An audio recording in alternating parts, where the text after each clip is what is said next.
O senador Roberto Requião. Tem a palavra, Vossa Excelência, pela liderança do PMDB.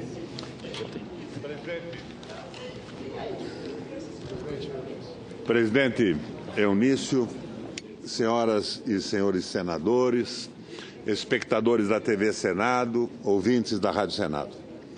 Depois de ler e reler as propostas da reforma da Previdência originárias no governo, depois de ouvir desde os meus conterrâneos no Paraná até qualificados especialistas no assunto, concluo que estamos diante de um dos maiores embustes da história brasileira. Mais do que isto, estamos diante de uma das maiores crueldades que se ousou perpetrar contra o nosso povo. Talvez ela seja comparável com a monstruosa emenda constitucional que pretendeu congelar por 20 anos os gastos públicos do país. Com uma diferença, no entanto. Como suponho que o país não enlouqueceu completamente, o congelamento dos gastos será revogado no devido tempo. Mas a pretendida reforma previdenciária preocupa. Ela, caso aprovada, será mais difícil de ser cancelada. É que a PEC da morte, como ficou conhecida, fere não apenas os interesses gerais da sociedade, mas também grupos de interesses que giram em torno do Estado. Já a Previdência é uma instituição do povo e para o povo, embora dela se beneficiem também alguns grupos corporativos. O grande capital, os grupos financeiros, os especuladores jamais lutarão por uma previdência social justa e decente para o Brasil.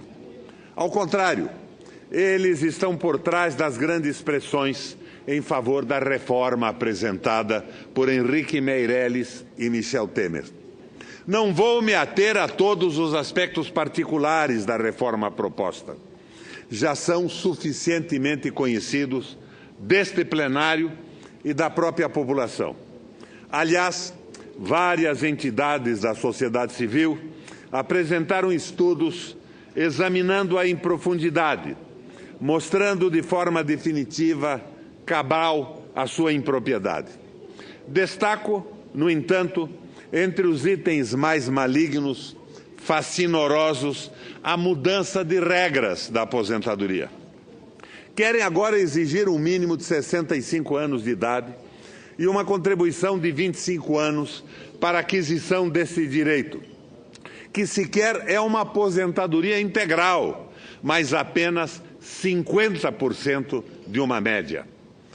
Não vou me ater a detalhes. Vou procurar mostrar a natureza das forças fundamentais que estão por trás desse projeto. Em uma palavra, o que se pretende com a iniciativa Meirelles-Temer é abastardar a previdência contributiva pública, a previdência financiada pelos trabalhadores e pelos patrões, a fim de piorá-la, degenerá-la, para abrir espaço para a previdência privada, financiada apenas pelos trabalhadores. Com isso, milhões de brasileiros serão expelidos de qualquer forma de proteção, pois perderão a previdência pública e não terão como pagar a previdência privada. O mais grave é que toda reforma concebida funda-se em uma falácia. A previdência contributiva pública não tem déficit. Na verdade, ela faz parte do sistema de seguridade social instituído pela Constituição de 88. As fontes de financiamento do sistema cobrem suas despesas e a pequena parte que não é coberta, o governo federal, por mandato constitucional, deve cobrir. Contudo, em lugar de cumprir esse mandato constitucional, o governo, desde 89, sequestra recursos da Seguridade para pagar juros da dívida pública, e cobrir os rombos do orçamento fiscal. Comete-se, portanto, crime social em larga escala. Até aqui, os programas de privatização dos sucessivos governos visaram setores produtivos, com apenas algumas exceções. Mas agora trata-se de privatizar um serviço social vital para o povo, abrindo espaço para áreas ainda mais sensíveis, como o abastecimento e a água. Outras áreas de serviços, como aeroportos, também em processo de privatização, não afetam o consumidor em larga escala, exceto pelo alto custo das tarifas que são impostas. Evidencio um ponto adicional, a chamada transição etária. A justificação do governo para a emenda é que a população brasileira está envelhecendo e a acumulação futura de aposentadorias pode comprometer o equilíbrio do fundo previdenciário. Isto é, de novo, um grande embuste, uma verdadeira fraude. A expectativa de vida dos brasileiros é extremamente diferenciada por região. Pode variar entre 53 e 78 anos. E não faz sentido ter uma única referência de idade para todos. O mais grave, contudo, é que o sistema atuarial no qual se baseou o governo para fazer suas projeções previdenciárias de longo prazo, até 2060, está fundado em estimativas absolutamente equivocadas. Por que equivocadas, senador Capiberibe? Porque tais estimativas essenciais para determinar o equilíbrio futuro do sistema ancoram-se em dados de 2002, de maneira determinista e mecânica. Ou seja, os resultados são tidos como certos, como fatais. Entretanto, todas as estimativas feitas para a Lei de Diretrizes Orçamentárias, a LDO, para cumprir determinação legal desde 2002, revelaram-se erradas, de acordo com o estudo coordenado pelos economistas Denise Gentil e Cláudio Pucci. Portanto, estamos diante de um projeto de emenda fundado em bases falseadas, mal formuladas, mal concebidas e profundamente prejudiciais à sociedade brasileira. Apenas a absoluta insensibilidade do Congresso, e particularmente deste Senado, resultaria em aprovação do monstrengo. Como disse, só se compara a essa iniciativa a delituosa emenda 55, aqui desgraçadamente aprovada, embora a pretendida reforma da Previdência tenha um conteúdo de impiedade ainda maior, pois se abate sobre a parte mais vulnerável da população brasileira. Conclamo as senhoras e senhores senadores a examinarem essa questão não apenas com as mentes, mas também com os corações. Presidente, eu peço uma prorrogação de tempo, porque não conseguirei terminar nos 10 minutos. Será concedido com muito prazer. Afinal, é manter um mínimo de justiça social através do sistema de seguridade brasileira. Não basta que sejamos um dos países líderes da desigualdade social. O que mais cava a fundo e é intransponível é o fosso entre os que mais têm e os que nada têm. Não basta que tenhamos sido o último país, pelo menos formalmente, a acabar com a escravidão, o que até hoje produz sequelas gravíssimas. Não basta. Querem mais ainda. Querem agora eliminar uma das poucas possibilidades de os brasileiros terem um mínimo de dignidade e proteção na velhice. Por favor, não me venham com o discurso falacioso do déficit ou aquela indecência de que é preciso reformar hoje para garantir amanhã. Por fim, insisto e reforço 4 pontos. Primeiro, em 2015, 79% das pessoas que se aposentavam por idade não conseguiram contribuir por 25 anos. Sua média de contribuição era de 7 meses em um ano. Imaginem agora, com a terceirização do trabalho. Portanto, no regime proposto pelo governo, para se aposentar, teriam que continuar contribuindo muito além dos 65 anos. Isso não é apenas um equívoco, é uma crueldade. Segundo, chamo de novo a atenção das senhoras e dos senhores para esta informação. O sistema atuarial no qual o governo se baseou para estimar a situação a longo prazo da Previdência, até 2060, é totalmente equivocado, para não dizer desonesto. As projeções são distorcidas, conforme demonstram de forma irrespondível os pesquisadores Denise Gentil e Cláudio Pucci, no documento Plataforma Política Social, publicado pela Associação Nacional dos Auditores Fiscais da Receita Federal e por outras instituições. Notem que a elaboração da Lei de Diretrizes Orçamentárias, LDO, deve-se, todo ano, fazer projeção sobre as perspectivas da Previdência. Isso deveria considerar, no mínimo, 3 cenários possíveis, associado cada um a probabilidades. Mas o governo leva em consideração apenas um, como se fosse uma tendência única e não apenas probabilística. Com isso, erros de estimativa comprovados de receita em determinados anos chegam a 35%, mesmo quando se usam apenas dados oficiais. Terceiro, uma das principais razões pelas quais o governo subestima exageradamente o déficit de longo prazo da Previdência é que ele usa como base de suas projeções a PNAD, Pesquisa Nacional por Amostra de Domicílios de 2009. Ora, sabemos que em 2008, como consequência da crise internacional, a economia e o emprego, base da Previdência, afundaram. A partir daí, as estatísticas do IBGE superestimam a despesa e subestimam a receita.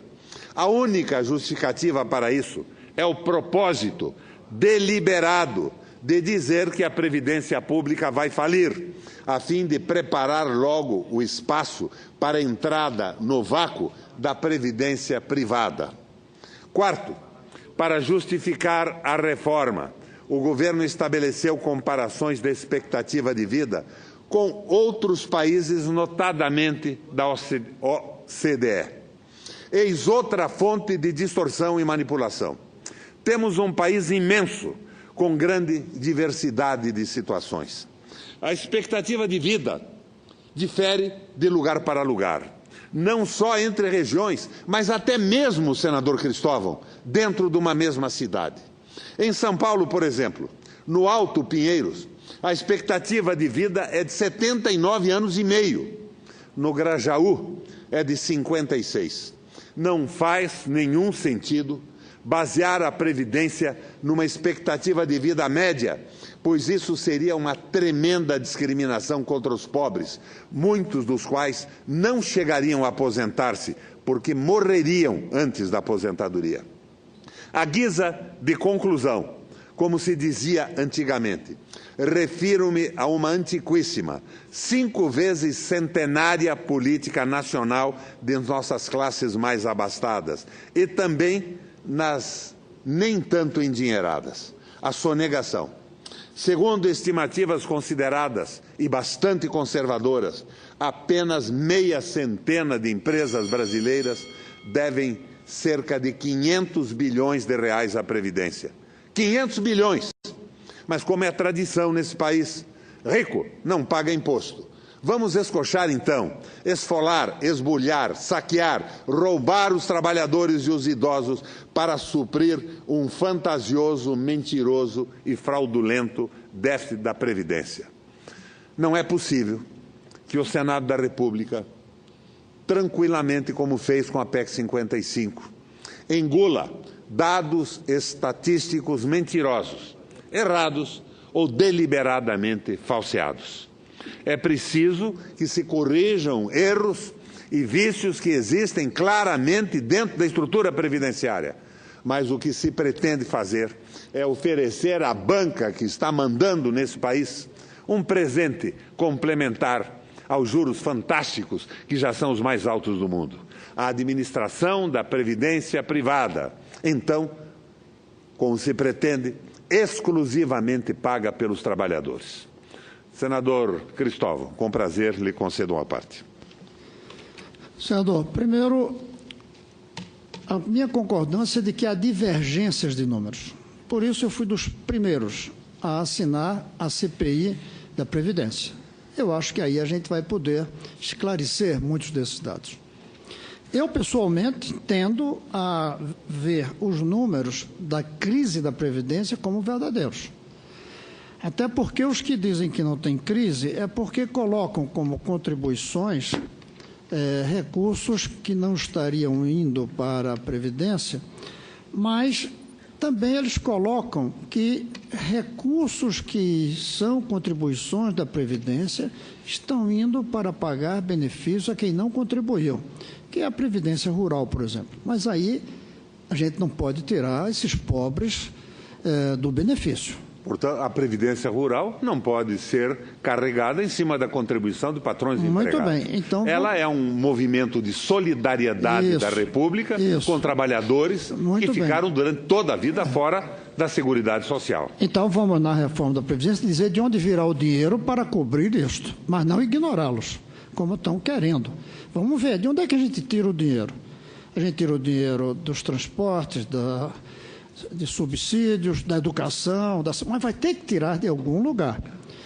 A minha sugestão, senador, seria tirarmos o dinheiro dos juros absurdos que o Brasil paga pela dívida pública à banca privada. Essa é uma sugestão, mas essa sugestão o Sarney fez uns 30 anos atrás com a moratória dele e até hoje a gente está tendo problema por causa daquilo. As moratórias, em geral, deixam problemas muito graves e permanentes. Não estou propondo uma moratória, presidente. Estou propondo que paguemos para o financiamento da dívida pública juros como paga o mundo inteiro. Muito Nos bem. Estados Unidos, hoje, entre 0,25 e 0,55. Muito bem. No Brasil, estamos pagando quanto? Para isso, 12,25? Até pouco tempo era até mais, né? Esse governo até que está conseguindo baixar e diz que vai abaixo de 10. Perdão, senador, mas não está baixando. Tá bom, a inflação foi reduzida drasticamente e a redução dos impostos não acompanhou sequer a diminuição da inflação. Mas é isso. Portanto, nós estamos aumentando os juros reais. Mas é isso, os juros reais dependem de dois fatores. Depende da taxa de inflação, é natural, como qualquer mercadoria. Com a inflação, sobe o preço. Juros é uma mercadoria sobre... Aliás, juros é o preço sobre a mercadoria moeda. Então, se a inflação sobe, sobe juros. A inflação desce, eles teriam que descer, mas não estão descendo na mesma proporção. Pronto, então e se carrega em cima de um spread absurdo. Muito bem. A outra, que faz o juro ser alto ou baixo, é o tamanho da dívida. Não tem jeito. Sem diminuir a dívida é difícil, por causa da oferta e da demanda. Todos nós buscamos muito dinheiro para comprar bens, veículos, etc. Aí o juro sobe. E esse governo, todos os governos, aliás, brasileiros, se acostumaram a financiar tanta coisa, inclusive a Previdência, que tem que pagar juros altos. A gente tem que trabalhar isso, como fazer. Agora, vamos ver os números. Entretanto, eu tendo a ver que é óbvio que a esperança de vida, a expectativa está aumentando, mais para uns, como o senhor disse, menos para outros, e o número de jovens que pagam contribuições porque estão na altiva está diminuindo. Isso aí leva a uma crise estrutural em qualquer lugar do mundo.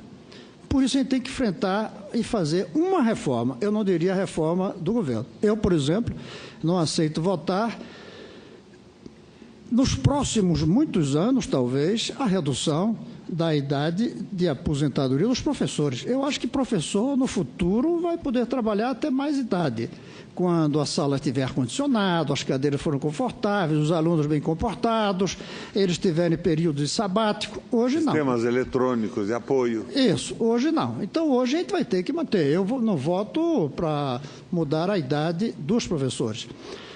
Mas vou votar, sim, para mudar a idade de outros, para 65 anos. Não vejo por que não. Aí o senhor diz corretamente que a experiência de vida é diferente. E eu tenho um estudo que eu mostro que no Brasil, quem ganha de 2 salários mínimos para baixo vive 8 anos menos, em média, do que quem ganha de 10 salários mínimos para cima.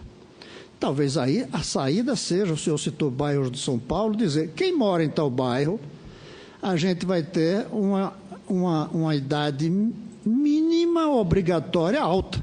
Quem mora na periferia, a gente põe. Claro que isso vai complicar a reforma, mas vamos levar em conta, o que não podemos é, tendo em vista que há uma diferença na expectativa de vida entre a parcela rica e a parcela pobre, vamos colocar para os ricos o que a gente põe para os pobres, que é o que a gente vem fazendo há muitos anos. Usa a situação triste, trágica da pobreza como argumento para beneficiar os ricos. Mas alguma reforma, senador, a gente vai ter que fazer. Claro. O problema desse governo, entretanto, deixa eu dizer o que eu acho. Para mim, o problema desse governo é que ele não consegue explicar. E a reforma ser feita de maneira imposta, em vez da tragédia financeira de não fazer reforma, virá a tragédia política do povo ficar descontente com a reforma que deveria ser a favor do povo.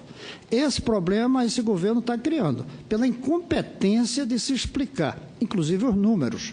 Ninguém acredita no número do governo. Muitos não acreditam também nos outros números. Sem o povo acreditar na reforma, vai ser muito ruim fazer a reforma. Talvez a maior prova da nossa falência hoje, das lideranças políticas, nós aqui, é que ou não levamos adiante as reformas que o Brasil precisa, aí é uma falência pela irresponsabilidade, ou queremos levar adiante as reformas sem conseguir vender ao povo como é que ela deve ser, sem convencer ao povo. E aí é a falência pela falta de liderança, que é o que nos falta hoje. Então, uma reforma vai ter que ser feita, senão vamos ter uma tragédia financeira. Agora, a reforma sem convencer o povo, contra o povo, como é hoje, eu ando nas ruas e vejo, vai ser uma tragédia para a democracia. Democracia se faz com o convencimento do povo. E aí alguém me diz, mas vai haver uma tragédia financeira lá na frente. Bem, a pedagogia da catástrofe é uma das maneiras da democracia se acertar na história. Eu lamento, é trágico. A pedagogia da catástrofe está destruindo a Síria, por exemplo. Mas é uma maneira de se aprender triste e lamentável. Eu vou fazer o possível para que isso não aconteça, sendo responsável com as finanças, com os números e tentando convencer. Fracassarei, talvez, em uma dessas duas formas. Pela irresponsabilidade dos números, eu não vou fracassar. Talvez fracasse pela incompetência para convencer a população brasileira, especialmente os jovens, de que eles precisam de uma reforma. Senador, contraditório é sempre saudável. Vossa Excelência falou na necessidade de pagarmos juros quando temos um déficit.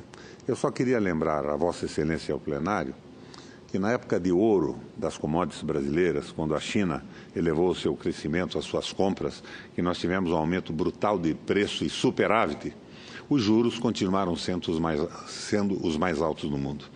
Eles só foram reduzidos numa tentativa no início da presidente Dilma Rousseff. Mas isso se traduziu numa verdadeira guerra do mercado financeiro contra a política do governo e nos trouxe o famoso Joaquim Levy, que era qualquer coisa semelhante ao Meirelles. E de outra forma, um outro argumento interessante é o argumento da insensibilidade absoluta de quem está propondo essa reforma. O Meirelles, há 10 anos atrás, tinha uma aposentadoria do Banco de Boston, que, segundo vi no Google, era de R$750 mil por mês. Seguramente essa aposentadoria deve ter tido correções monetárias significativas. E ele não tem nenhuma preocupação, está olhando o país como se fosse um livro caixa de partida dupla de entrada e de saída. Nós precisamos de desenvolvimento. Numa recessão não vai haver solução para a Previdência, porque o número de contribuintes diminuirá de uma forma brutal. E os exemplos, senador Cristóvão, o mundo nos dá. A nova política da Alemanha, com Hjalmar Schacht, o New Deal dos Estados Unidos, com Franklin Delano Roosevelt, Taylor, Ford, o Lord Keynes, com medidas de grande sucesso, eficácia absoluta, que tiraram os países da recessão. Agora, não é falta de investimento público que vai resolver o problema da retomada do desenvolvimento. Os exemplos estão dados, o mundo conheceu programas de recuperação econômica de sucesso indiscutível. O que nós estamos, senador Cristóvão, trilhando é a velha proposta do Fernando Henrique, da dependência como fator de desenvolvimento. Quando ele e o Enzo Faleto, um argentino naturalizado, um italiano naturalizado argentino, escreveram aquele famoso livrinho. Eles dizem, nós não temos inteligência e tecnologia do lado empresarial. Os nossos trabalhadores não têm a capacidade e a eficiência dos trabalhadores do mundo. Então vamos entregar à nossa economia a visão de nação a uma visão subordinada e dependente. Isso começou lá atrás e continua ao longo dos anos. Continuou sendo implementado no governo do Collor, continuou sendo implementado no governo do Lula também e hoje vai sendo radicalizado. A proposta, por exemplo, da terceirização era uma proposta do Fernando Henrique lá de trás. Não foi nem aquela barbaridade que o Senado aprovou. Foram buscar a terceirização absoluta. E nós sabemos aqui no Senado o que significa a terceirização. Nós temos os terceirizados que até hoje não receberam as suas indenizações com a falência das empresas. E o Senado não assume as obrigações trabalhistas da empresa anterior. Mas mais do que isso, nós temos funcionários do Senado ganhando salários maravilhosos, enquanto os terceirizados vivem do salário mínimo. Mas a empresa terceirizada recebe fortunas em cima dessa escravização branca do seu salário. É isso que nós não podemos admitir, a precarização absoluta do trabalho e a precarização do parlamento com os financiamentos privados de campanha e a precarização do próprio executivo com a ideia do Banco Central independente das necessidades do país, mas absolutamente dependente dos banqueiros. Nós temos o Ilan Goldfein no Banco Central, ex-economista-chefe do Itaú, e temos o nosso Meirelles, ex-presidente do Banco de Boston, com uma insensibilidade social absoluta, mas vivendo desta sua aposentadoria que deve estar acima do $1 milhão mensalmente. Presidente, agradeço a tolerância, falei pela liderança, me excedi no tempo, mas eu acho que esses esclarecimentos são necessários. E nós vamos ter a CPI, e a CPI vai abrir essa caixa preta. Em 2015, senador Cristóvão, o governo, através de uma desvinculação de receita orçamentária, tirou 66 bilhões do Fundo de Previdência para pagar juros bancários. E a dívida, senador, não é o problema principal de uma economia. Se fosse, os Estados Unidos estava inviabilizado. A dívida, ela deve ser utilizada de uma forma produtiva, com efeitos multiplicadores. O problema é o valor dos juros. Nós estamos com 12,25, os Estados Unidos paga 0,25 e 0,55. Então, o problema é o juro sobre a dívida. E os bancos não querem nem cobrar a dívida, eles não querem ver diminuída, eles vivem da dívida, vivem da rolagem da dívida. E é esse modelo que está sendo contestado no mundo inteiro, não é só por mim nessa tribuna. Esse modelo é que deu possibilidade do Brexit na Inglaterra, saindo do mercado comum europeu. Esse modelo é que derrubou o primeiro-ministro da Itália, que queria fazer uma reforma constitucional valorizando a força do capital sobre o governo. Esse modelo faz com que a Espanha, há 1 ano e meio, não tenha um governo estável, que a Grécia esteja quebrada, Portugal numa dificuldade enorme, e fez com que Hollande, presidente da França, não tivesse sequer coragem de concorrer à sua reeleição. E é esse modelo que está garantindo para o nosso Michel Temer, presidente do meu partido, presidente da República hoje, nas pesquisas de opinião espontâneas, 1,1 de apoio para ser um presidente da República através de uma eleição direta.